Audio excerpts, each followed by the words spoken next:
BA first year second semester English poetry. Basic terminology of poetry.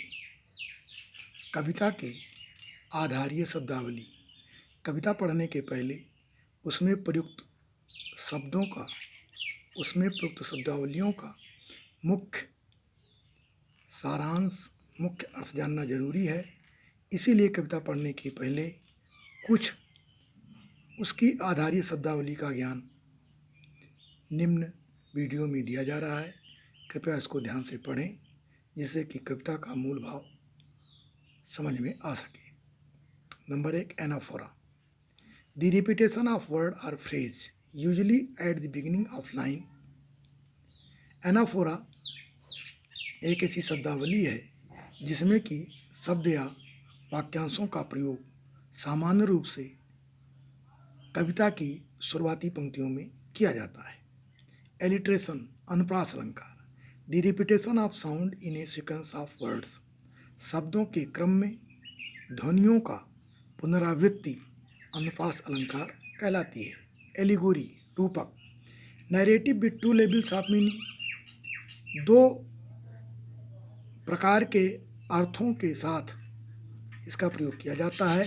One stated and one unstated. एक का अर्थ कविता में स्पष्ट रूप से बताया जाता है और दूसरा अकथित होता है। एपास्ट्रोफी, संबोधन। Direct address to an absent or otherwise unresponsive entity. Apostrophe संबोधन एक ऐसा अलंकार है जिसमें कि अमूर्त चीज़ों को सजीव के रूप में व्यक्त किया जाता है। समवन और समथिंग डेड। कुछ चीज़ें जो कि अमूर्त हैं, मृतप्राय हैं। इमेजरी, काल्पनिक हैं, एब्स्ट्रैक्ट, भावना युक्त हैं और इनएनिमेट या निर्जीव हैं। ऐसे वस्तुओं का प्रयोग सजीव के रूप में किया जाता है। एसोनेंस, स्वर साम्य। The repetition of vowel sound. स्वर वाक्यांशों की स्वर ध्वनियों का पुनरावृत्ति एसोनेंस कहलाती है। Beat, stressed syllable.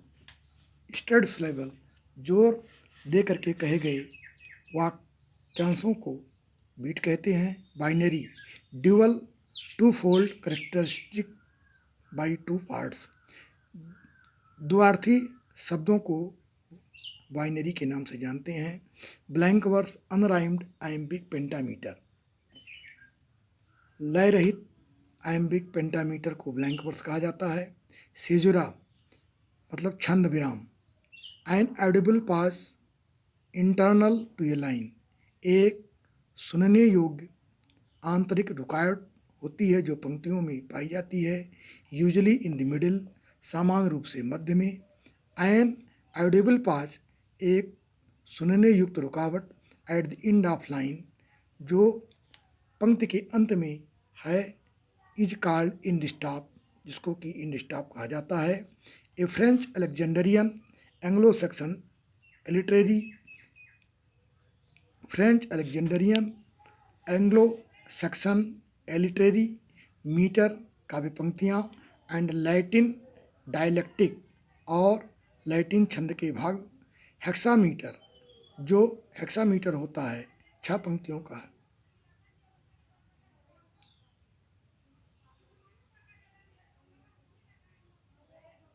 Are all verse, ये सारी काव्य पंक्तियाँ हैं। फार्म्स दैट कॉल फॉर सिजूरा, जो कि सिजूरा का निर्माण करती है। चाइस्मस,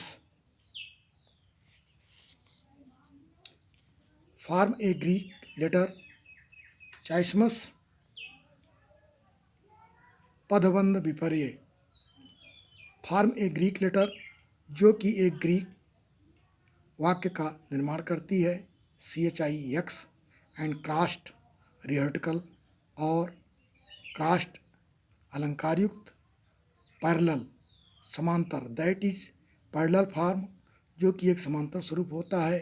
A/B, proportional A/B। Change to A ratio B proportional B ratio A to become chiasmus. Chiasmus में वाक्य की पंक्तियों को, मतलब कि चश्मस में पंक्तियों को प्रायः पलट, उनकी रचना को पलट दिया जाता है। क्लाइमैक्स, ए हाई पॉइंट, एक उच्च बिंदु, the moment of greatest tension और इंटेंसिटी, जो एक महान सघनता के बिंदु को व्यक्त करता है। The climax can occur at any point in poem, climax कविता में किसी बिंदु पर आ सकता है। And can register on different levels, और इसको भिन्न भिन्न स्तरों पर रजिस्टर करते हैं। एग्जाम्पल के तौर पर नैरेटिव, विवरणात्मक, रियोटिकल, अलंकारिक एंड फॉर्मल और औपचारिक रूप में। कंसोनेंस, अनुरूपता, the repetition of consonance sound, consonance sound की दोहराव को कंसोनेंस कहते हैं। व्यंजन शब्दों के, व्यंजन अक्षरों के ध्वनियों के दोहराव को कंसोनेंस कहते हैं। Copulate, two lines of verse, काव्य की दो पंक्तियाँ, यूजली राइम्ड, सामान्य रूप से जो लययुक्त होती हैं। हीरोइक कपलेट, वीरतापूर्ण दोहे। ए राइम्ड आइम्बिक पेंटामीटर कपलेट, ये एक पंचपदी पद्य होता है। ये एक पंचपदी पद्य होता है।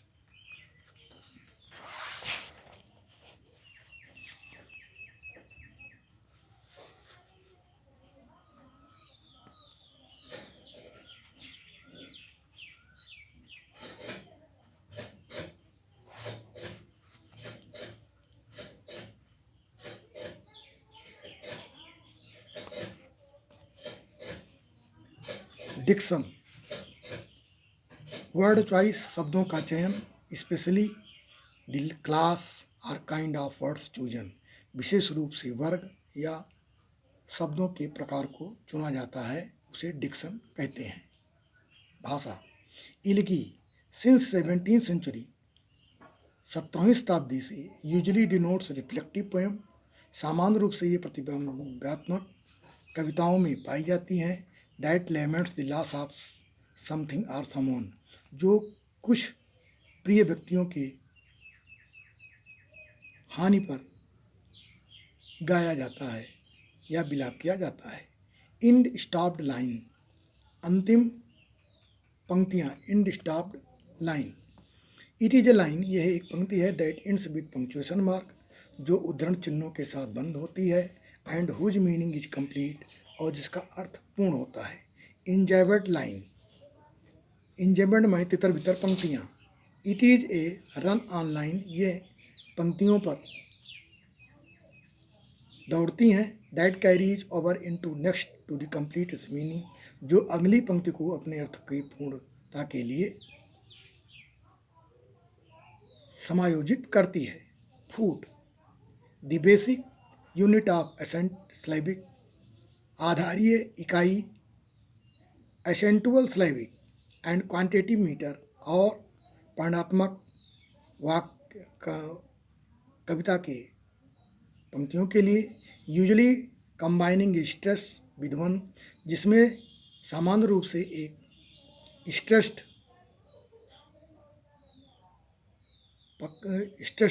शब्द होते हैं। विद वन और मोर अनस्ट्रेस्ड सिलेबल्स, जिसमें कि एक या एक से ज़्यादा अनस्ट्रेस्ड सिलेबल होते हैं, ऐसे शब्द जिन पर कि जोर कम दिया जाता है। फ्री वर्स, स्वतंत्र काव्य पंक्तियाँ।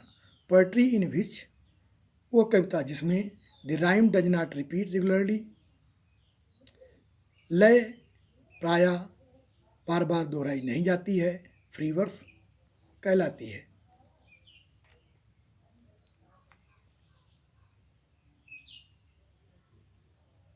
इमेजरी, कल्पना, द विजुअल पिक्चर, दार्शनिक चित्र।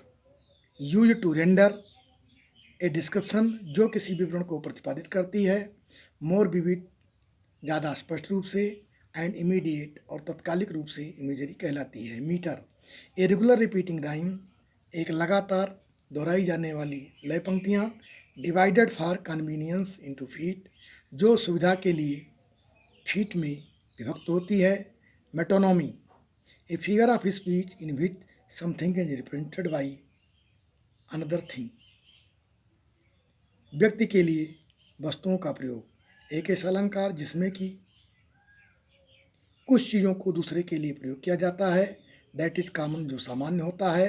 And often physical associated with, और सामान्य रूप से भौतिक रूप से जुड़ा होता है। उदाहरण के तौर पर white house for the president, white house का प्रयोग अमेरिका के राष्ट्रपति के लिए किया जाता है।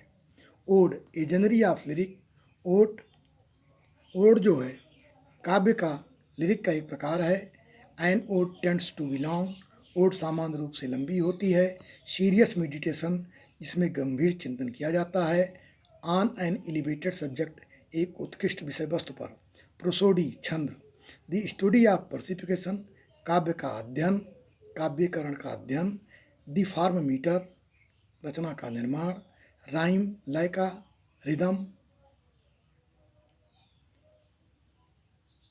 रिदम का स्टेंजिक फॉर्म, रिदम स्टेंजिक फॉर्म, स्टेंजा के स्वरूपों का। साउंड पैटर्न, उनके लय के तरीकों का। इनटू विच, जिसमें पोएट पुट्स लैंग्वेज, जिसमें कि कवि भाषा को रखता है। टू मेक इट वर्स, इसको कविता बनाने के लिए। रदर दैन समथिंग एल्स, कुछ अन्य चीज़ों की अपेक्षा। रिफ्रेन, रुकावट, ए फ्रेज आर लाइन, एक ऐसी वाक्यांश या पंक्तियाँ। रिकवरिंग एट इंटरवल, जो एक समयांतराल पर बार बार दोहराई जाती हैं।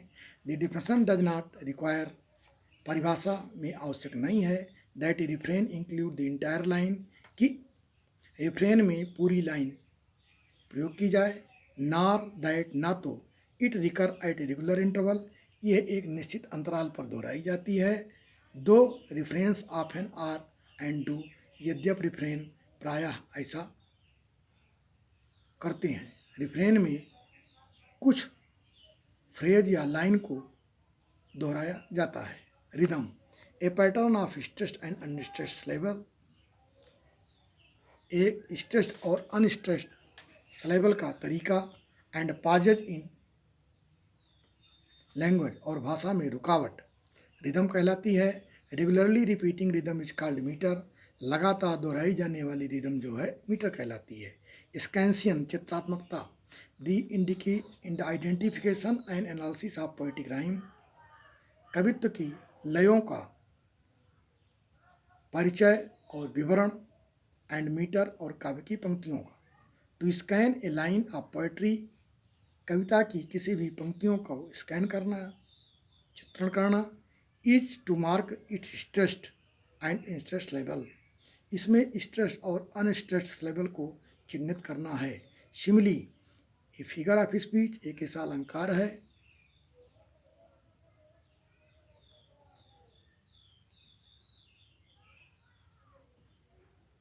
Rhythm, the pattern of stressed unstressed level, stressed और अनस्ट्रेस्ड लेवल के तौर तरीकों को रिदम कहते हैं। एंड पाज इन लैंग्वेज, जो भाषा में रुकावट होती है। Regularly repeating rhythm is called metre, लगातार दोहराई जाने वाली काव्य पंक्तियों को रिदम कहते हैं। Scansion, the identification and analysis of poetic rhyme, काव्य की लयों का विश्लेषण और परिचय। एंड मीटर, और उनकी पंक्तियों का। To scan a line of poetry, कविता की पंक्तियों को स्कैन का मतलब। To mark is stressed and unstressed level, इसके स्ट्रेस्ड और अनस्ट्रेस्ड लेवल को चिन्हित करना होता है। Simile, a figure of speech, एक ऐसा अलंकार होता है। That compares two distinct things, जो दो अलग अलग चीज़ों की तुलना करता है। बाय यूजिंग ए कनेक्टिव, एक ऐसे संयोजक का प्रयोग करके। सच एज, लाइक एज, जिसमें कि सच एज, लाइक एज शब्दों का प्रयोग होता है। स्पीकर, वक्ता। द आई ऑफ पोएम, कविता में I equivalent to the narrator of the prose text, जो कि गद्य के टेक्स्ट के नरेटर के रूप के समान होता है। इन लिरिक पोएट्री में the speaker is often an authorial persona, lyric poetry में वक्ता एक कहानीकार व्यक्ति होता है। स्पीच एक्ट, कथन कार्य। द मैनर ऑफ यूजिंग, व्यक्त करने का तरीका। As oppose to the content, जैसे विषय के विरोध में व्यक्त किया जाता है। एग्जाम्पल्स ऑफ स्पीच एक्ट्स, कथन के कार्यों के उदाहरण। इंक्लूड, जिसमें जुड़े होते हैं क्वेश्चन, प्रश्न, प्रॉमिस, वादे, प्ली, शर्त, डिक्लेरेशन, विवरण, एंड कमांड, और आदेश। Stanza, a paragraph of poem, कविता का एक प्रकार। ए ग्रुप ऑफ लाइन्स, पंक्तियों का समूह। Separated by extra white space, जो कि अतिरिक्त सफ़ेद स्थानों से अलग किया जाता है। From other groups of line, जो कि पंक्तियों के अन्य समूह से होता है। सिंबल, एन इमेज, एक आकृति। That stand for something larger, जो कुछ लंबी चीज़ों के लिए आती है। एंड मोर कॉम्प्लेक्स, और ज़्यादा जटिलताओं के साथ। ऑफन समथिंग एब्स्ट्रैक्ट, प्रायः कुछ चीज़ें मूर्त होती हैं। सच एन आइडिया, जैसे कि विचार। आर सेट ऑफ एटीट्यूड, या विचारों का समूह। सिम्बोलिज्म, प्रतीकात्मक। The serious are relative,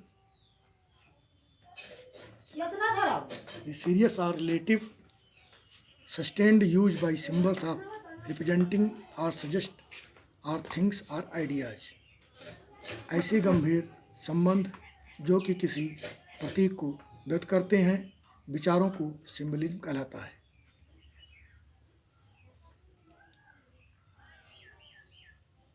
साइनोडक्ट, a figure of speech, एक अलंकार जिसमें something is use to represent the whole, जिसमें कि कुछ चीज़ों को पूर्णता के प्रयोग के लिए यूज किया जाता है। साइनोडिक उपलक्ष्य अलंकार कहलाता है, जैसे व्हील्स फॉर कार, व्हील का प्रयोग कार के लिए किया जाता है। धन्यवाद। वीडियो देखने के लिए धन्यवाद। यदि आप चैनल पर नए हैं तो कृपया चैनल को लाइक, शेयर, सब्सक्राइब करें, जिससे कि अन्य बच्चों को लाभ पहुंच सके। धन्यवाद।